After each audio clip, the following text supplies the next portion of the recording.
آگے بڑھیں گے اور خبر شامل کریں گے چنیوٹ سے۔ رانا تجمل وسیم کی رپورٹ کے مطابق جہاں پر رواں ماہ گراں فروشوں کو 15 لاکھ سے زائد جرمانے کیے گئے۔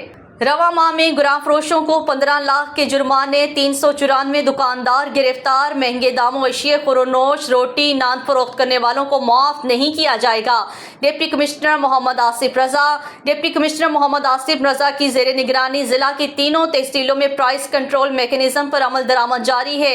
اس عمل میں پرائس کنٹرول مجسٹریٹس نے رواں ماہ اپریل میں ضلع بھر کی مارکیٹس اور بازاروں میں 45,102 انسپیکشنز کر کے زائد قیمت وصول کرنے پر گراں فروشوں اور نرخ نامے آویزاں نہ ہونے کی وجہ سے 2040 شکایات پر دکانداروں کو موقع پر ہی 15 لاکھ روپے کے جرمانے کیے۔